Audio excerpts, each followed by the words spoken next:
A Live Oak teenager now behind bars on guns, drugs, and assault charges after deputies say he attacked an elderly victim. The future of the Hotel Marysville site up in the air. The next step for city leaders comes tonight at an open forum. CBS News has confirmed federal prosecutors are nearing a decision on whether to charge former FBI Director James Comey. I'm Natalie Brand with the key deadline they're facing. Covering Northern California. You're watching Action News Now. Coverage you can count on. New at noon, Sutter County Sheriff's deputies arrested a 19-year-old on weapons and drug charges, seizing several handguns, high-capacity magazines, ammunition, and about 5 pounds of processed marijuana. Investigators say they searched the home of Jesus Madrigal of Live Oak after he pulled a gun during a fight with an elderly male. One of the guns they seized was stolen. 2 had serial numbers removed. Madrigal was booked on felony charges that include elder abuse, battery, brandishing a firearm, and illegal possession of marijuana. The Chico man accused of murdering his own father will be arraigned this afternoon in Oroville, and we're learning more about his criminal history. 35-year-old Matthew Theobald was arrested Monday for the shooting death of his father on West Sacramento Avenue in Chico. Now, we also have a photo showing the victim, Lenny Doe. He's on the left. Investigators say he called 911 just before 5 that night, and the dispatcher heard Doe saying, "Don't shoot me." Deputies arrived to find he had been shot to death. His son, Theobald, is on active parole. Investigators say he had shotgun shells in his pocket, and they found the shotgun used in the crime in a search of the property. We checked the Butte County Superior Court website for Theobald's criminal record. In 2014, he was charged with burglary and criminal threats. In 2020, charged with vandalizing religious property, and in 2022, charged with battery on a public officer. He spent time in prison. Last Friday, he was scheduled to appear in court for a parole violation, but records show he failed to appear. A bench warrant was ordered. The shooting happened on Monday. This is a live look over Butte County from the Platte Mountain Alert California camera. We're seeing some clouds in the sky today. For the very latest on your forecast, we check in with Sade Pullen.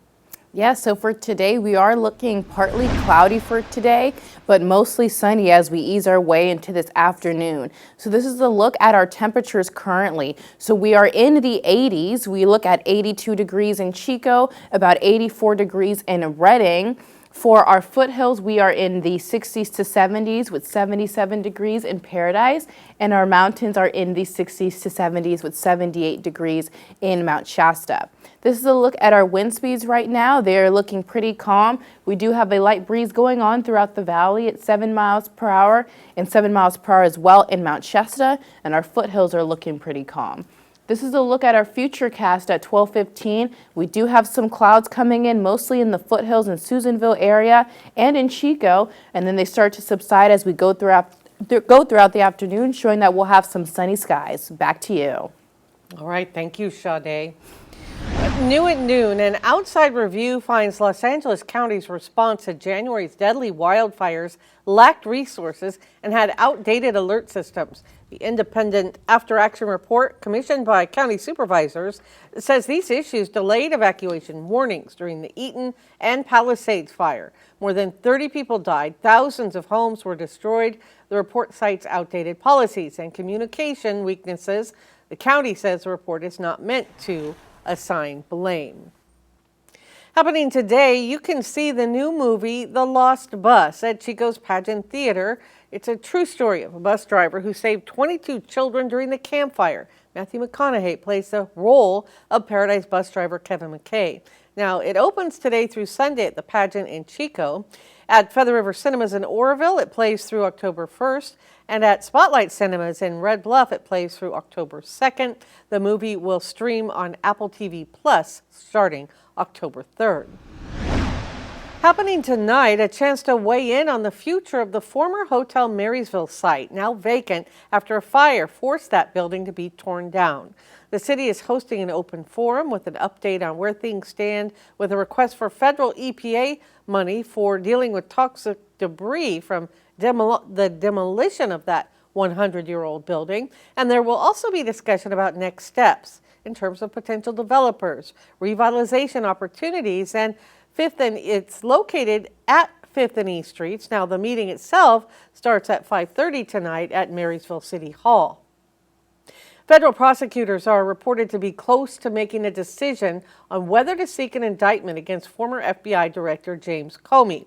It comes as President Trump has publicly called on his Attorney General to look into Comey as a key deadline nears. Natalie Brand has details.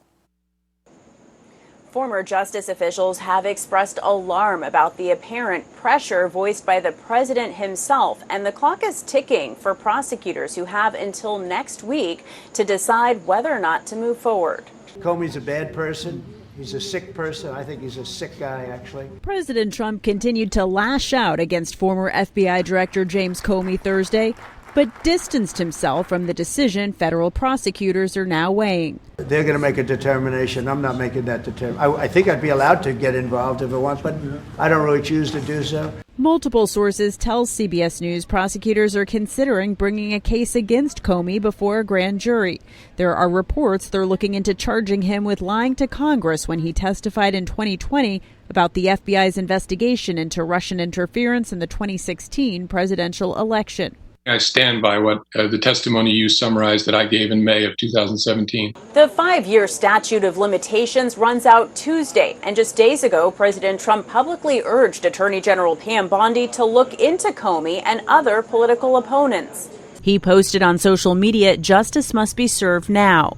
Over the weekend, the president also ousted the U.S. Attorney of the Eastern District of Virginia, the office handling the case. A former personal attorney to Trump, Lindsay Halligan, is now serving as the interim head there. You don't want a universe in which that pressure distorts the prosecutorial judgment and makes prosecutors make charging decisions based not on the evidence, but on what they think will please the president. A grand jury would have to approve an indictment. Legal experts know that perjury cases can be very difficult to prove. Now, CBS News has reached out to the U.S. Attorney's Office in the Eastern District of Virginia, as well as an attorney for James Comey, and have not heard back. Natalie Brand, CBS News, the White House. CBS News reached out to the U.S. Attorney's Office in Virginia and an attorney for Comey. Neither has responded. Locally, new trolleys are hitting the streets of Reading. This month, RABA held a ribbon cutting introducing the 2 new trolleys that will be used for the public and for special events. You can ride them on routes 3, 4, 11, or 14.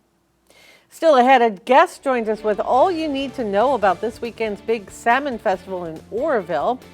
Stay with us. We'll be right back.